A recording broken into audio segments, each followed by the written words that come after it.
तो एक बार फिर से आप सभी का स्वागत है आरकेपी 360 में। गुड इवनिंग एवरीवन, मैं हूं आपका दोस्त मेहताब अरोड़ा।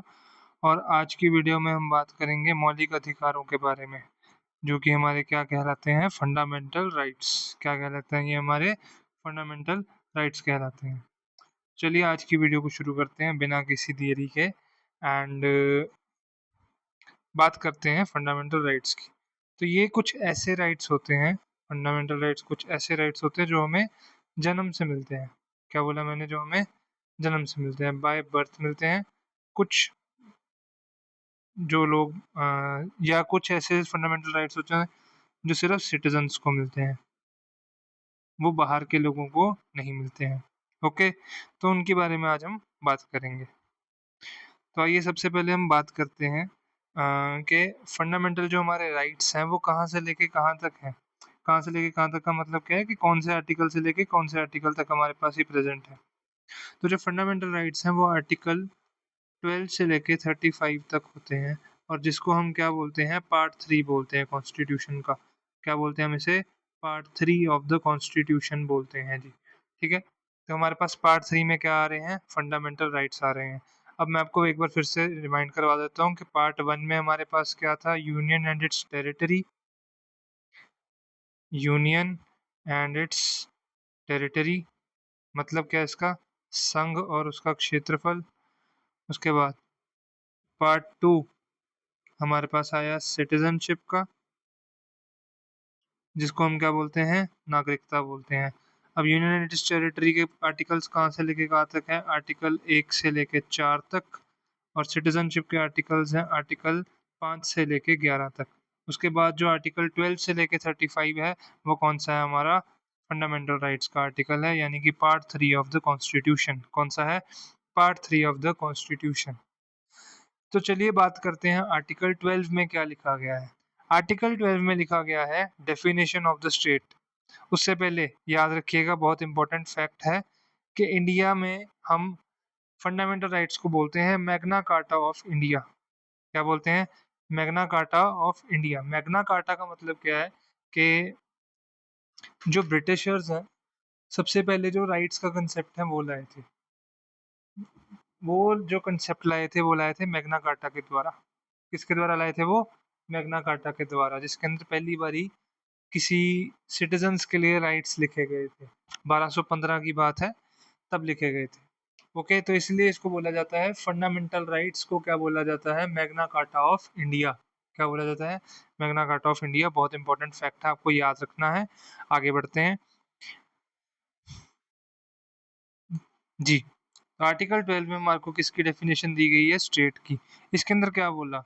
कोई भी यूनियन या स्टेट गवर्नमेंट, पार्लियामेंट, लेजिस्लेचर और लोकल और other authorities under government control, ये सारी क्या कहलाई जाएंगी? इसको बोला जाएगा स्टेट। क्या बोला जाएगा?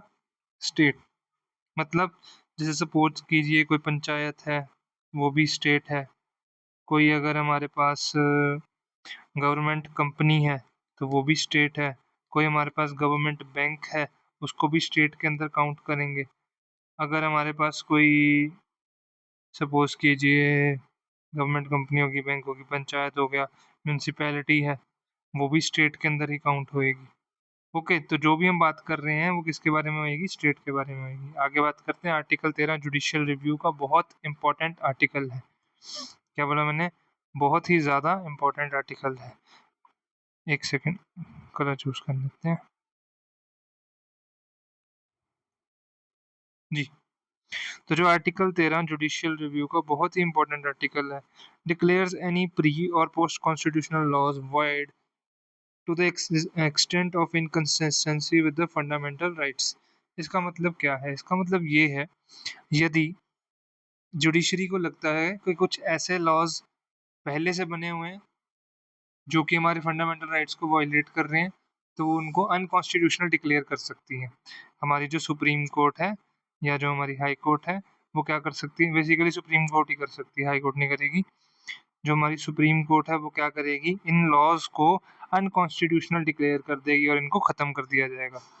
कौन से लॉज को? जो हमारे हो सकता है कि कॉन्स्टिट्यूशन बनने से पहले के भी हो, तब भी, और कॉन्स्टिट्यूशन बनने के बाद भी जो हमारे कुछ लॉज हैं, अगर वो फंडामेंटल राइट्स को वायलेट कर रहे हैं, तो उनको वो अनकॉन्स्टिट्यूशनल डिक्लेयर कर सकता है। क्या कर सकता है?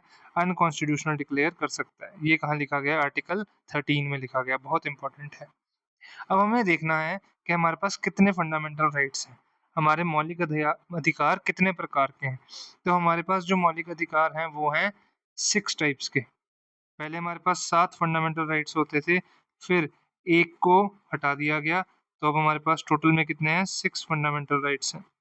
एक सेकंड रुकिएगा, हमारे पास कितने हैं? 6 फंडामेंटल राइट्स हैं, जिनके बारे में हम पढ़ेंगे। तो हमारे पास सबसे पहले आते हैं इक्वालिटी के, फिर हमारे पास आती हैं फ्रीडम्स, फिर कल्चरल राइट्स,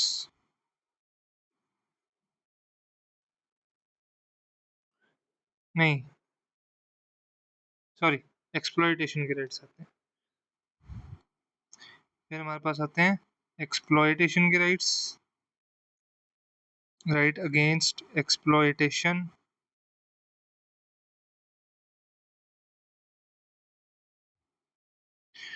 फिर आती है फ्रीडम ऑफ रिलीजन, फिर आता है हमारे पास अ, जो हमने पहले बताया था आपको, एक मिनट, एक्सप्लॉयटेशन, हाँ जी, कल्चरल एंड एजुकेशनल राइट्स, और लास्ट में आता है हमारे पास राइट टू कॉन्स्टिट्यूशनल रेमेडीज। क्या आता है? Right to constitutional remedies. तो याद रखिएगा, बहुत इंपॉर्टेंट टॉपिक है ये हमारा आज का, तो इसको आराम से पढ़िए। अगर ना समझ आए तो दोबारा दोबारा देख लीजिएगा। ओके, तो पहले समझते हैं राइट टू इक्वालिटी के बारे में, बहुत इंपॉर्टेंट है। तो जो, अगर मैं आपसे पूछूं, ये कमेंट में बताइएगा कि इक्वालिटी का जो प्रिंसिपल है वो हमने कहाँ से बोरो किया है। क्या बोला मैंने? जो इक्वालिटी का प्रिंसिपल है वो हमने कहाँ से बोरो किया है, तो ये आपको कमेंट्स में बताना है। ओके, तो चलिए शुरू करते हैं इक्वालिटी को। तो राइट टू इक्वालिटी के अंदर हमारे पास 5 आर्टिकल्स आते हैं, 14 से लेके 18 तक। क्या बोला मैंने? राइट टू इक्वालिटी में हमारे पास 5 आर्टिकल्स आते हैं, 14 से लेके 18 तक।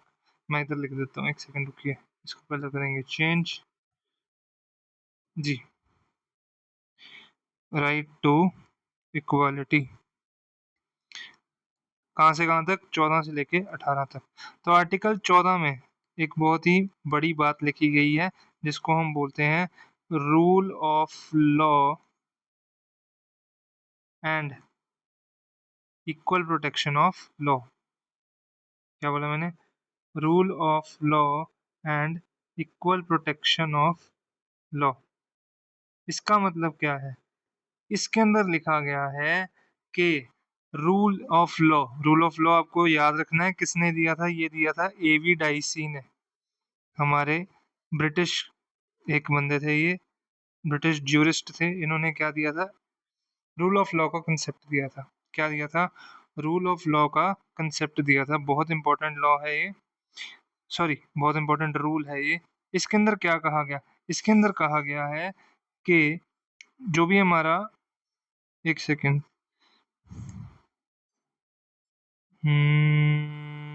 जी,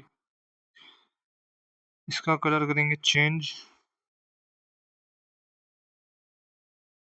नहीं हो रहा, कोई बात नहीं, एविडा इसी ने लिखा था इसे। रूल ऑफ लॉ ने क्या कहा है? रूल ऑफ लॉ ने कहा है कि लॉ से ऊपर कुछ नहीं होता। क्या बोला? लॉ से ऊपर कुछ नहीं होता, कानून का राज चलता है। किसका राज चलता है? कानून का राज चलता है। मतलब क्या है इसका? इसका मतलब ये है, चाहे कोई भी पीएम हो, या कोई भी सीएम हो, या कोई भी अ, अधिकारी हो, ऑफिसर हो, वो सारे एक ही लॉ से गवर्न किए जाते हैं। क्या किए जाते हैं? एक ही लॉ से गवर्न किए जाते हैं।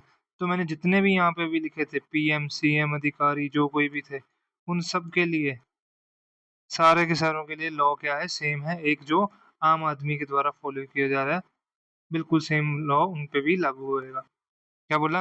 पीएम सीएम जो मर्जी हो, उनके लिए भी सेम ही लॉ लागू होता है जो हमारे ऊपर होता है, हम आम आदमियों पे जो लागू होता है। ओके, इसको बोला जाता है रूल ऑफ लॉ। और ये एक और चीज बोलता है कि लॉ की आंखों के सामने सारे बंदे क्या हैं? इक्वल हैं। क्या बोला?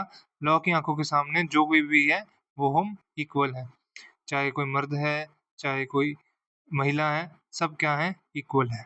ओके, अब आगे बात करेंगे आर्टिकल 15 की।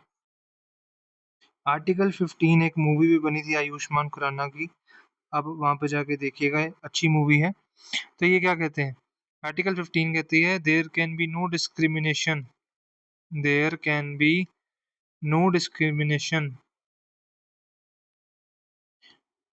on the basis of on the basis of caste, sex, religion,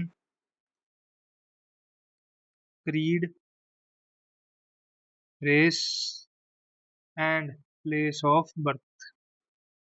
क्या बोला? आपके साथ डिस्क्रिमिनेशन नहीं किया जा सकता, चाहे आप जिस मर्जी बेसिस पे, इन सारे बेसिस पे क्या बोला? आपके साथ डिस्क्रिमिनेशन नहीं किया जा सकता। ओके, नेक्स्ट आ गया आर्टिकल 16। आर्टिकल 16 हमारा फिर से बहुत इंपॉर्टेंट है। इसके अंदर पब्लिक एम्प्लॉयमेंट की बात की जाती है, इक्वालिटी इन पब्लिक एम्प्लॉयमेंट, यानी कि गवर्नमेंट जॉब्स देने के टाइम पे, कब? गवर्नमेंट जॉब्स देने के टाइम पे, पब्लिक एम्प्लॉयमेंट के टाइम पे इक्वालिटी मेंटेन की जाएगी। क्या किया जाएगा? इक्वालिटी मेंटेन की जाएगी। फिर आ गया आर्टिकल 17, जो कि क्या कहता है? ये कहता है, एक सेकेंड, राइटिंग खराब होगी थोड़ी जी। आर्टिकल 17 कहता है abolition of untouchability, very very important. इस आर्टिकल के द्वारा अनटचेबिलिटी को खत्म किया गया था, छुआछूत की बीमारी को खत्म किया गया था। उसके बाद जो हमारा आर्टिकल 18 है, आर्टिकल 18 है, वो क्या कहता है? Abolition of titles. टाइटल्स कौन से? एकेडमिक टाइटल्स आप लगा सकते हैं, जैसे डॉक्टर हो गया, एडवोकेट हो गया, या अगर आप एक आईएएस अधिकारी हैं तो आप लिखेंगे आईएएस ये। ओके, तो वो सारे क्या हैं? वो आपके अर्नड टाइटल्स हैं, या जो मिलिट्री के टाइटल्स होते हैं, जैसे कि वीर चक्र, परमवीर चक्र, ये सब वो आप लगा सकते हैं। लेकिन जो हम पहले टाइटल्स दिए जाते थे, जैसे नाइटहुड का टाइटल होता था, लॉर्ड है कोई, वो चीज़ नहीं है वैलिड। उसके लिए अ, हमारे इंडिया में आप उस चीज़ को यूज़ नहीं कर सकते। इसको हम क्या बोलते हैं? एबॉलिशन ऑफ टाइटल्स बोलते हैं। क्या बोलते हैं? एबॉलिशन ऑफ टाइटल्स बोलते हैं। चलिए फिर आगे बढ़ते हैं। अगर आपको यहाँ तक कोई डाउट आए तो कमेंट सेक्शन में ज़रूर बता दीजिएगा, मैं आपका डाउट क्लियर कर दूंगा। बिना किसी झिझक के पूछिएगा। ओके, चलिए आगे बढ़ते हैं। आर्टिकल हमारा आ गया है 20, एक सेकेंड, आगे इधर जाना था हमने जी। फिर आगे हमारे पास राइट टू फ्रीडम। क्या आ गए हैं? Right to freedom, very important. Right to freedom के अंदर आर्टिकल 19 टू 22, गिनिए कितने बने? 19, 20, 21, 22, चार आर्टिकल। कितने हैं? चार आर्टिकल हैं आपके पास, 19, 20, 21 और 22। ओके, इसके अंदर क्या किया जाता है? इसके अंदर आपके पास फ्रीडम्स हैं। क्या है? फ्रीडम्स है। एक सेकंड में इधर लिख दूं, राइट टू फ्रीडम। तो आर्टिकल 19 में आपके पास छह तरह की फ्रीडम्स हैं। क्या बोला मैंने? आर्टिकल 19 में आपके पास छह तरह की फ्रीडम्स हैं, जो कि ए से लेके एफ तक जाती हैं। कहाँ तक जाती हैं? ए से लेके एफ तक जाती हैं। इनके अंदर ही आपको क्या फ्रीडम्स मिलती हैं? फ्रीडम ऑफ स्पीच मिलती है, speech and expression, freedom to move, freedom to form associations, कि आप अपना संगठन बना सकते हैं। ओके, टू मूव हो गया, टू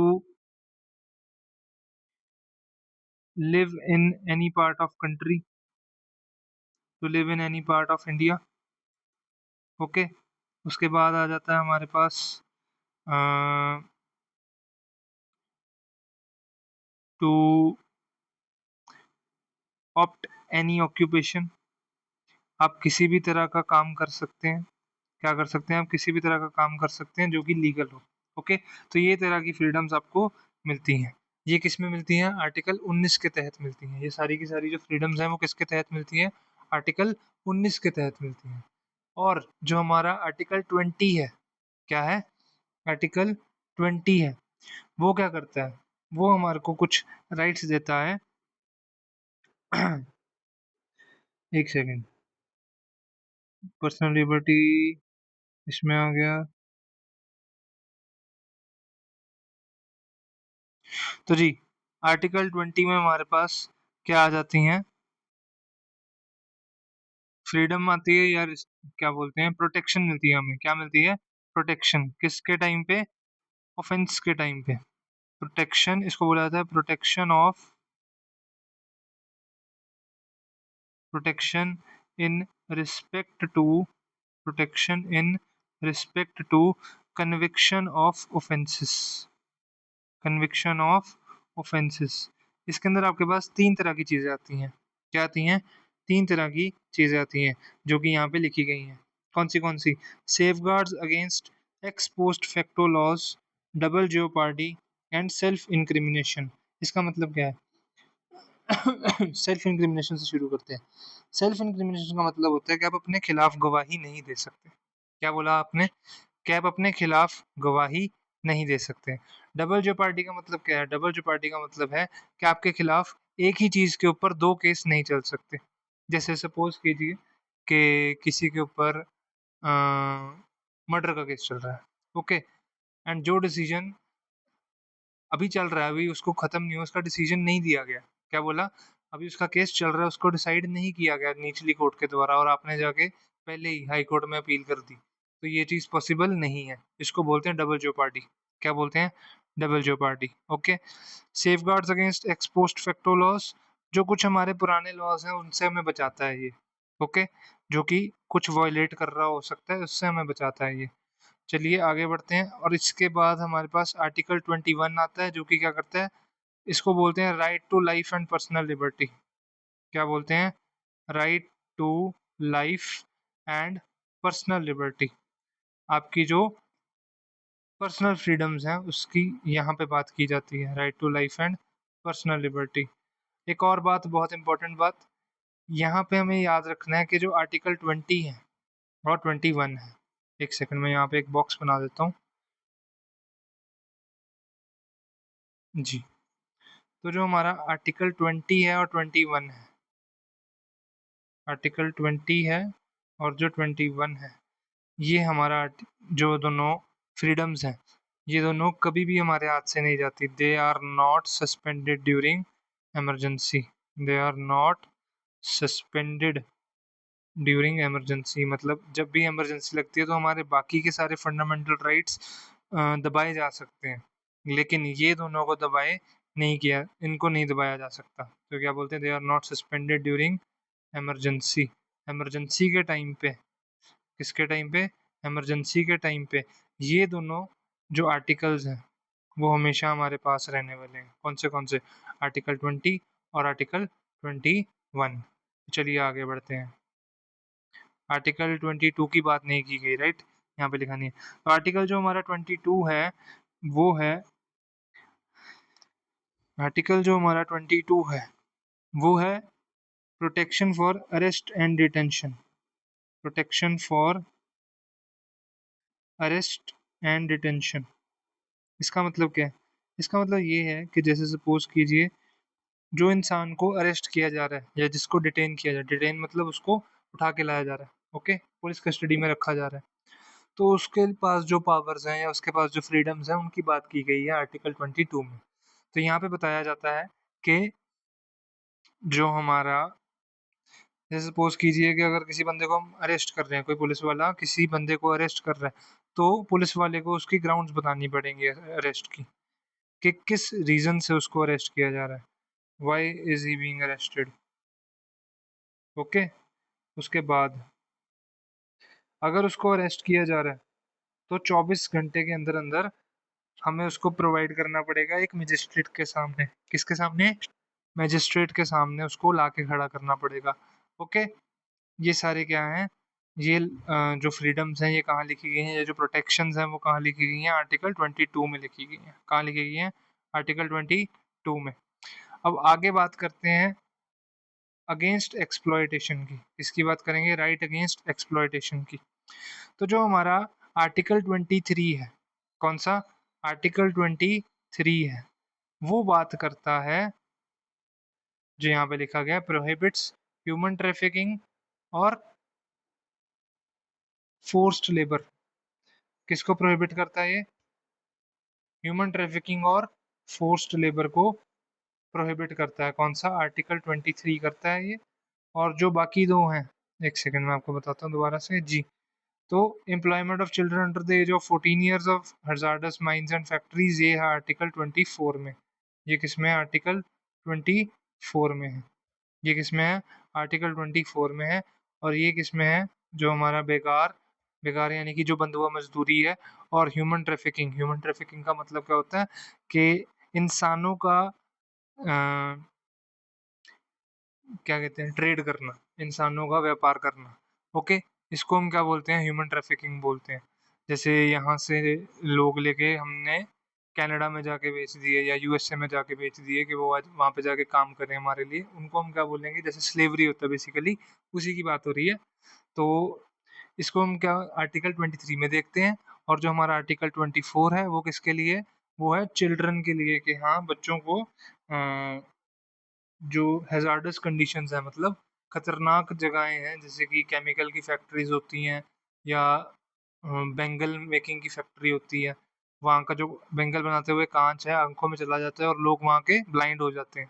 ठीक है, तो ये हैजार्डस कंडीशंस हैं। तो वहाँ पे चिल्ड्रन का जाना मना है। 14 साल से जो नीचे है बच्चा, उसको नहीं लेके जाना। जो 14 साल से नीचे का बच्चा है उसको वहाँ पे नहीं लेके जाते। ओके, अब आगे आ जाते हैं हमारे पास फ्रीडम कौन सी रिलीजन की। फ्रीडम ऑफ रिलीजन, इसका मतलब क्या है? फ्रीडम ऑफ रिलीजन कहता है कि आपके पास अपनी मर्जी है, आप जो रिलीजन चाहें वो प्रैक्टिस कर सकते हैं।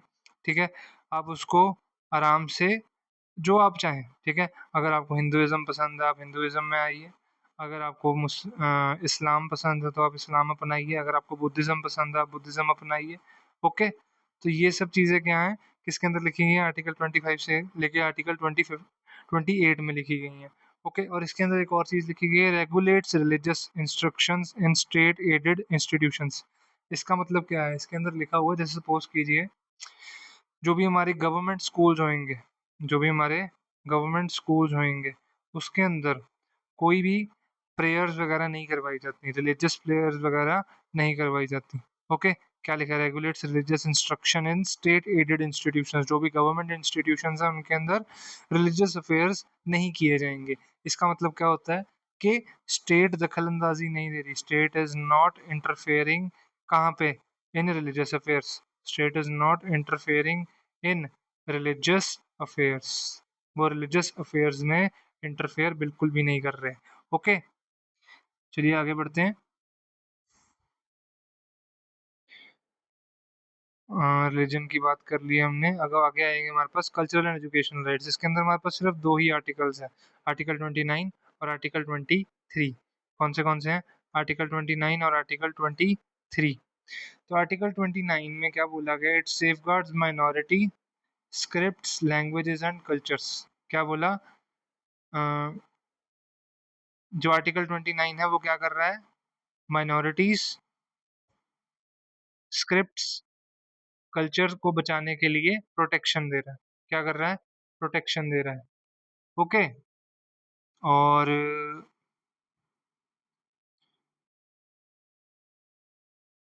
जो हमारा आर्टिकल 30 है, कौन सा?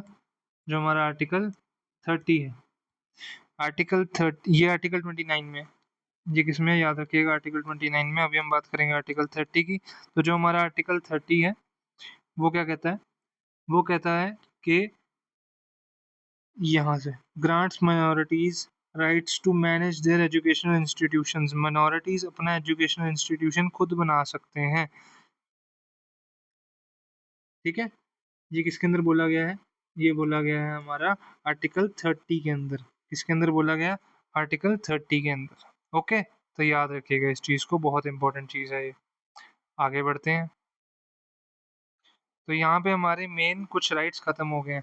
अब जो हमारा आर्टिकल 32 है वो बहुत बहुत इंपॉर्टेंट आर्टिकल है। क्या बोला मैंने? जो हमारा आर्टिकल 32 है वो बहुत ही ज़्यादा इम्पोर्टेंट आर्टिकल है, बहुत ही ज़्यादा इम्पोर्टेंट आर्टिकल है। आपको पता होना चाहिए कि हमारे आर्किटेक्ट ऑफ द कॉन्स्टिट्यूशन कौन है? वैसे मैंने बताया भी था, आर्किटेक्ट ऑफ द कॉन्स्टिट्यूशन है हमारे डॉक्टर बी आर अम्बेडकर। कौन है? डॉक्टर बी आर अम्बेडकर है। इन्होंने एक बात बोली थी आर्टिकल 32 के लिए। इन्होंने एक बात बोली थी आर्टिकल 32 के लिए, और इन्होंने कहा कि article 32 is the heart and soul of constitution. क्या बोला इन्होंने? Article 32 is the heart and soul of constitution, मतलब इसके बिना हमारे फंडामेंटल राइट्स प्रोटेक्ट नहीं किए जा सकते। क्या बोला? इसके बिना हमारे फंडामेंटल राइट्स प्रोटेक्ट नहीं किए जा सकते। और एक और बहुत इंपॉर्टेंट पॉइंट याद रखिएगा, who is known as the protector of the fundamental rights? Supreme court. कौन है जी?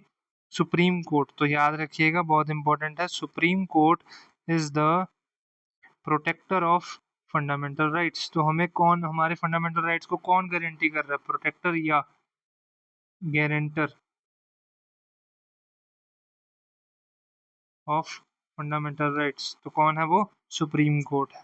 कौन है वो? सुप्रीम कोर्ट है। याद रखिएगा इस चीज को, बहुत इंपॉर्टेंट है। ओके।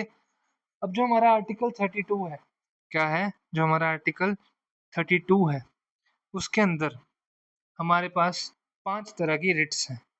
क्या है? 5 तरह की रिट्स हैं। तो रिट्स को आप क्या बोल सकते हो? रिट्स को बोल सकते हो कि ये कुछ 5 तरह की चीजें हैं जो कोर्ट्स लागू करवाएंगी जो भी इंसान हमारे फंडामेंटल राइट वायलेट कर रहा है उनके ऊपर। ओके। अब जो ये रिट्स है ना, बहुत इंपॉर्टेंट बात तो आपको बताने लगा हूँ। जो ये रिट्स हैं, ये सीधा कहाँ लगती हैं? हाई कोर्ट्स में एंड सुप्रीम कोर्ट्स में। कहाँ लगती हैं? हाई कोर्ट्स में और सुप्रीम कोर्ट्स में, सॉरी सुप्रीम कोर्ट में। तो हाई कोर्ट में ये लगती है आर्टिकल 226 के अंडर। इसके अंडर आर्टिकल 226 के अंडर, और सुप्रीम कोर्ट में लगती है ये आर्टिकल 32 के अंडर। सीधा आपको कहाँ जाना है? हाई कोर्ट या सुप्रीम कोर्ट। आपको कोई भी लोअर कोर्ट में जाने की जरूरत नहीं है। उनके पास वैसे जुरिस्डिक्शन ही नहीं होती लोअर कोर्ट के पास कि वो इन सबको सुन सकें। ओके। तो आइए समझते हैं राइट टू कॉन्स्टिट्यूशनल रेमेडीज को। Heart of part 3, heart of the constitution भी बोला जाता है इसको, allows directly moving to the Supreme Court for the rights enforcement through 5 historic writs। कौन सी? Habeas corpus, mandamus, certiorari, prohibition और कोवरेंटो। इनके लिए मैं अलग से वीडियो बनाना चाहूँगा, तो आज मैं इसको एक्सप्लेन नहीं कर रहा। क्या बोला मैंने? इनके लिए अलग से वीडियो बनाऊंगा जिसके अंदर मैं प्रॉपर एक्सप्लेनेशन दूंगा इन सारी रिट्स की। ओके। आगे बात करते हैं। तो बेसिकली वैसे मैं आपको बता देता हूँ कि है क्या। ये जो पांचों की पांचों रिट्स हैं, इनके द्वारा हम फंडामेंटल राइट्स को एनफोर्स करवाते हैं। अगर हमारे कोई फंडामेंटल राइट्स को वॉयलेट कर रहा है, तो उसको हम एनफोर्स करवाने के लिए कहाँ से मदद लेते हैं? हम लेते हैं आर्टिकल 32 से, इन रिट्स के द्वारा। ओके। आगे बात करते हैं आर्टिकल 33 से 35 में कुछ स्पेशल पावर्स हैं, जैसे कि पार्लियामेंट के पास क्या है, कुछ फंडामेंटल राइट्स को रोकने की पावर है आर्म्ड फोर्सेस में जो लोग हैं उनके लिए। जैसे आर्मी, नेवी, एयरफोर्स में जो लोग हैं उनके राइट्स को रोकने के लिए पार्लियामेंट के पास कुछ पावर्स हैं। ओके। जैसे उनके पास एसोसिएशन फॉर्म करने की पावर नहीं है, लेकिन आम लोगों के पास होती है। ओके। आर्मी के पास एसोसिएशन फॉर्म्स करने की पावर नहीं होती है। ओके। चलिए आगे बढ़ते हैं। बहुत इंपॉर्टेंट पार्ट आ गया, लैंडमार्क अमेंडमेंट्स। कौन सा? Landmark amendments. आइए समझते हैं। तो 44th अमेंडमेंट 1978 के द्वारा, 44th अमेंडमेंट 1978 के द्वारा 19(1)(f) और आर्टिकल 31 के अंदर कुछ चीजें उड़ा दी गई थी। उसके अंदर से हमने क्या उड़ाया? राइट टू प्रॉपर्टी को खत्म कर दिया। किसको खत्म कर दिया? राइट टू प्रॉपर्टी को खत्म कर दिया, और उसको कहाँ डाला? 300A में। कहाँ डाला? 300A में। तो पहले जो हमारा राइट टू प्रॉपर्टी था, क्या था? राइट टू प्रॉपर्टी, वो एक फंडामेंटल राइट था। क्या था? एक फंडामेंटल राइट था। लेकिन अब वो क्या बन गया? अब वो बन गया लीगल राइट। क्या बन गया वो? Legal right. अब वो फंडामेंटल राइट नहीं रहा। फंडामेंटल राइट का मतलब क्या है? कि वो सबके पास होगा। लीगल राइट का मतलब क्या है? कि अगर आपके पास प्रॉपर्टी है तो आप उसके लीगल ओनर हो, एंड अगर आपकी कोई प्रॉपर्टी छीनने की कोशिश करता है तो आप अपना लीगैलिटी यानी कि लॉज को यूज करके उसको वापस ले सकते हो। ओके। ये आपका लीगल राइट है। फंडामेंटल राइट नहीं है। क्या बोला? ये आपका लीगल राइट है अब। ओके। 86th अमेंडमेंट के द्वारा very important right to education को इम्पोर्ट किया गया था। क्या करा गया था? राइट टू एजुकेशन को डाला गया था कॉन्स्टिट्यूशन के अंदर। Converting the right to education from a DPSP, क्या करा उसको? डीपीएसपी थी वो 45 आर्टिकल के अंदर, into a enforceable fundamental right for kids. Kids मतलब जो 4 से लेके नहीं 6 से लेके जो 14 साल तक के बच्चे हैं उनकी बात की जा रही है। उनको कंपलसरी एजुकेशन प्रोवाइड कराने की बात की जा रही है। और ये कहाँ गया है? आर्टिकल 21 ए में। कहाँ गया है? आर्टिकल 21 ए में। ये दिख नहीं रहा है, एक सेकंड रुको। जी ये दिखेगा आर्टिकल 21 ए में। ओके। ये भी बढ़िया लग रहा, चेंज करते हैं। आर्टिकल 21 ए में गया है ये। ओके। आगे बात करते हैं 77th और 81st। इसमें से 81st ज़्यादा इंपॉर्टेंट है। नहीं, यही दोनों ज़्यादा इंपॉर्टेंट है, 44th और 86th। ओके। इनके बारे में हम ज़्यादा बात करते होते हैं। तो यहाँ पे फंडामेंटल राइट्स का हमारा जो वीडियो है वो ख़त्म होता है। हमारा अभी जो मेन टॉपिक है, एक रिट्स का टॉपिक, उसको मैं अलग से बनाऊंगा। और एक मिनट, हमारे यहाँ पे कुछ लैंडमार्क केसेस हैं, वो बात कर लेते हैं जी। सबसे पहला है Maneka Gandhi versus the union of India 1978। इसमें क्या किया गया था? इसमें बोला गया आर्टिकल 14, 19 और 21 को इकट्ठा करके बोला गया, इसको बोला गया गोल्डन ट्रायंगल। क्या बोला गया? Golden triangle. कहते ruled that any procedure depriving a person of life और liberty must be fair, just and reasonable. कि अगर कोई भी प्रोसीजर है जो कि क्या कर रहा हो, किसी की लाइफ और लिबर्टी को डिप्राइव कर रहा हो, डिप्राइव करने का मतलब उनकी जो लाइफ और लिबर्टी का राइट है उसको वॉयलेट कर रहा हो, वो सबके लिए फेयर होना चाहिए। ठीक है? किसी एक बंदे के लिए दे दिया और किसी एक बंदे को नहीं दिया, ऐसा नहीं होना चाहिए, सबके लिए फेयर होना चाहिए। ओके। नेक्स्ट आ गया एडीएम जबलपुर वर्सेस शिवकांत शुक्ला। इसके अंदर हेबियस कॉर्पस की बात की गई है कि बॉडी प्रोवाइड करो साथ के साथ ही। बॉडी प्रोवाइड करने का मतलब क्या होता है कि अगर कोई बंदा, जैसे सपोज करो, ये बेसिकली बनाई गई हैं। एक मिनट में बात बतानी भूल गया था पहले। जो फंडामेंटल राइट्स होते हैं ना, वो नेगेटिव राइट्स होते हैं। क्या होते हैं? Negative rights. नेगेटिव क्यों? हमारे लिए तो बड़ी अच्छी बात है जी। जी हमारे लिए बहुत अच्छी बात है, लेकिन स्टेट यानी कि गवर्नमेंट के लिए बुरी बात है। ओके। तो जो अगर हमारी स्टेट है वो हमारे ऊपर दबाव ना डाले या हमारे ऊपर कह सकते हैं कि हमें वॉयलेट ना करे, हमें एक्सप्लॉइट ना करे, तो उस एक्सप्लॉयटेशन से बचाने के लिए फंडामेंटल राइट्स को लाया गया है। और ये नेगेटिव राइट्स हैं in respect to the state. तो ये किसके लिए नेगेटिव राइट्स हैं? स्टेट के लिए नेगेटिव राइट्स हैं। ओके। अब अगर सपोज कीजिए कि कोई पुलिस वाले हैं, वो किसी एक इंसान को शक के आधार पे उठा के ले गए हैं और उन्होंने कोई ग्राउंड ऑफ अरेस्ट नहीं बताया, और उसके जो क्या बोलते हैं, फैमिली वाले हैं, उनको भी इन्फॉर्म नहीं किया गया कि हाँ इस इंसान को लेके जा रहे हैं, एंड वो मिल भी नहीं रहा है कहीं पे। तो उस टाइम पे क्या होगा? चेक किया जाएगा कि हाँ यहाँ से पुलिस वाले उठा के लेके गए थे, तो इनकी ड्यूटी बनती है कि ये बॉडी को लाके प्रोवाइड करें। बॉडी मतलब ये हैबियस कॉर्पस का मतलब होता है बॉडी का प्रोवाइड करना। बॉडी मतलब बॉडी नहीं है, यहाँ पे बंदे की बात हो रही है कि इंसान को वापस लाइए। ओके। बस यही हमारे कुछ इंपॉर्टेंट केसेस थे इसमें से। एंड अब हम रेट्स की अलग से एक वीडियो कल आप एक्सपेक्ट कर सकते हैं मेरे से। एंड एक और बात, मेरा ना लैपटॉप थोड़ी देर के लिए ख़राब हो गया, वो रिपेयर होने के लिए गया, तो 3-4 दिन लग जाएंगे उसको रिपेयर होने में। आई होप कि वो, मतलब मेरे को ऐसा लग रहा है कि वो 28th तक आ जाएगा। तो 27-28 तक वो आ जाएगा। उसके बाद मैं लाइव क्लासेस ले पाऊँगा, लेकिन अभी मैं लाइव क्लासेस नहीं ले पाऊँगा, तो आपको वीडियोस टाइम पे मिल जाएँगी। तो आप उससे अपनी प्रिपरेशन को जारी रखिएगा, उसको नहीं आपने छोड़ना। ओके। एंड ये बहुत ही इंपॉर्टेंट टॉपिक है फंडामेंटल राइट्स। इसको एक बार रिवाइज भी कर लेना, जैसे ही आप पढ़ोगे ना, नोट्स बनाओगे साथ में ही रिवाइज कर लेना, तो आपको आराम से याद हो जाएगा। ओके। तो चलिए गाइस, मिलते हैं नेक्स्ट वीडियो में, एंड बाय।